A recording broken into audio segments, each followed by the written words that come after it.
Good morning, guys. I hope you're all doing well today. Coming at you with day 22, I believe it is, until I'm a YouTube millionaire. We'll see what happens. So I wanted to talk a little bit more about a variety of things, but let's start off with the message that you're leaving for your descendants. Because we constantly forget stuff that is so vital, stuff that seems so natural for you to know, right? That you don't even need to be told. It's very important to have a history of how you built your own thought process in your own life, and evidence where you tried certain things where it didn't work, and you tried other things where it did, for your descendants. Because undoubtedly, they're going to have the same thoughts and ideas that you did at some point. And they might try something, or think to try something, and have no frame of reference by which to go. A good example of this was when I was so gung-ho about alien life when I was much younger. Now, having gone that path and realized it was kind of a dead end, I've changed my perspective. Now, my descendants, if I have them, I pray to God that I do, and that I pray to God that I have a ton of them, more than there are stars in the sky.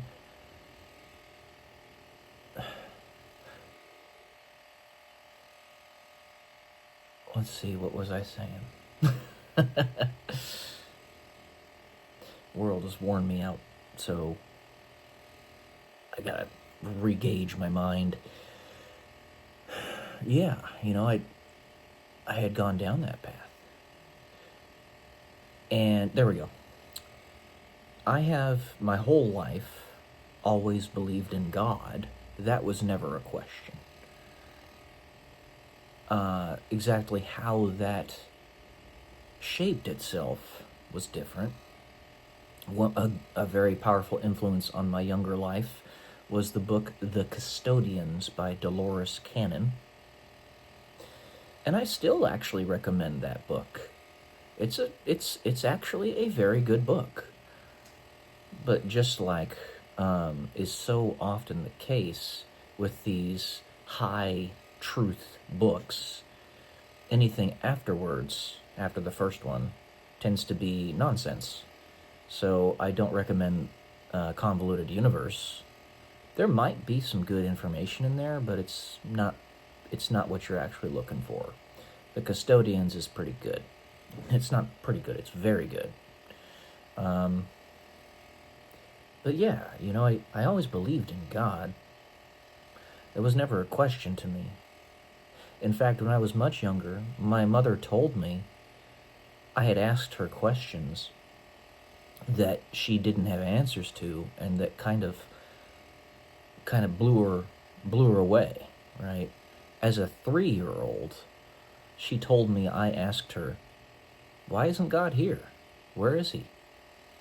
That bluntly, just like that. And she didn't have an answer for it. She also didn't. It was a question that didn't make sense, not having the answer aside. To her, anyway. And I want my descendants, which like I said, I pray to God I have more than you can number. I want them to not have to go through the same difficulties that I did. And it is tailored to each individual.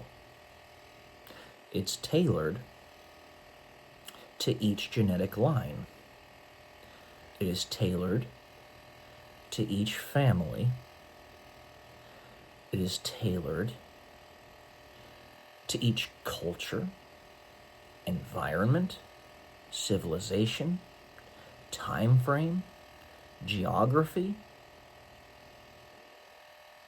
Therefore, what you say and what you do and how you record it and how you relay that information to people who are coming after you is of critical importance. I don't want them to have to deal with the stuff that I've dealt with. If you are anything like me, my descendants, in any way, shape, or form, do not go into the military. Don't. They'll hate you. They take a DNA test the moment you enter, right? At least if you go into the Air Force Academy and stuff like that. They'll find out who and what you are, whatever that is, and they'll attack you incessantly. And those who are your superiors will follow the orders without even questioning them. Because they've been given the excuse that, oh, we're trying to evolve him because he's different. He's very, very different. No, they're trying to kill me. They're evil. The lower-ranking people will just follow those orders because they trust the institution. They trust the higher-ranking individuals. It's all a lie.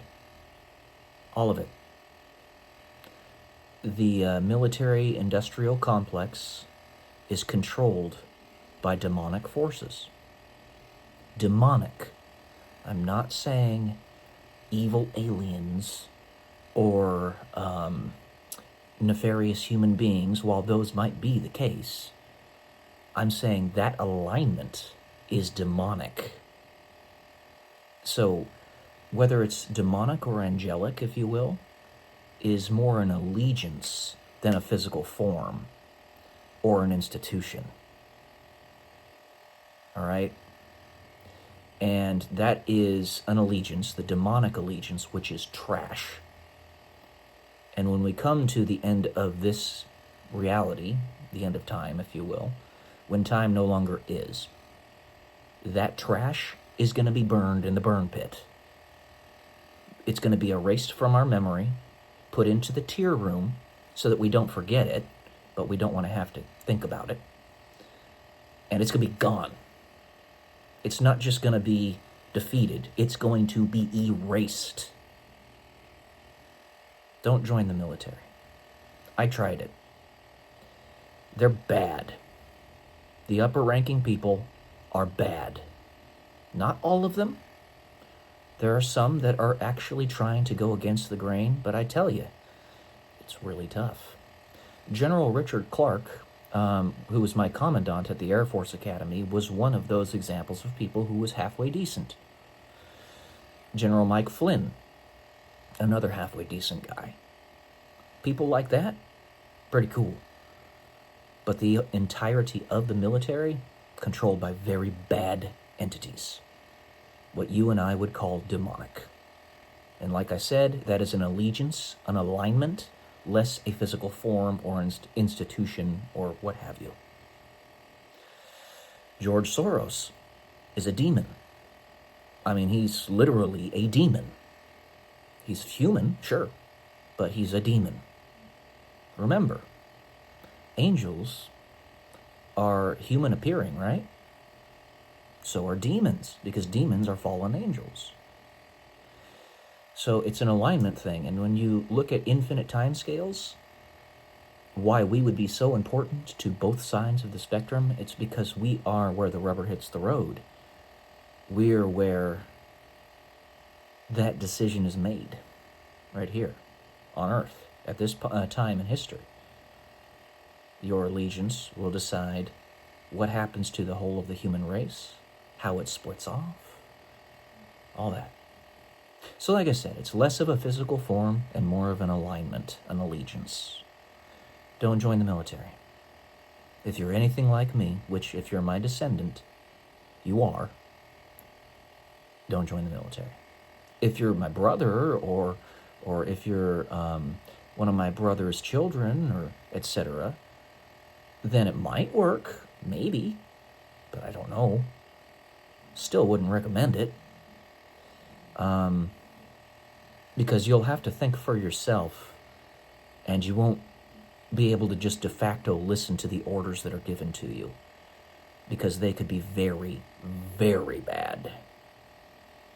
I mean, like a ripple effect, it takes one action to somebody who's very important to destroy the whole of your reality.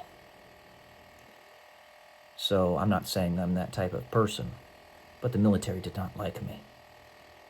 So you really want to think that. You know yourself by your actions, and you also know yourself by your enemies.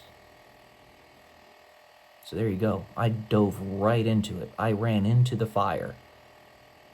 And I made that choice when I was younger, not only because it was aligned with my goals of getting to space, because they had a monopoly on space travel and all that, but also because I knew that I had to prove what I thought and felt internally, deep down inside, that institution is pure evil. And like I said, you don't throw the baby out with the bathwater. It's the same with the medical industry. Even though insulin is not covered under medical insurance, which when I found that out, I was like, what the fuck? That's life or death. That's not cosmetic. How is that even possible? Certain cancer treatments aren't covered under medical insurance. These are people who have medical insurance, who have paid for it. Yeah, that's the type of thing I'm talking about. But we have, surgeries like the bypass surgery I got on my leg. Really good doctors in there. You don't throw the baby out with the bathwater. But I don't think the military will be for you, my descendants, or anybody in my family. And when the end times come, it'll be in the burn pit. It'll be in the burn pit. All right, that's all I got for today. Love y'all. Peace.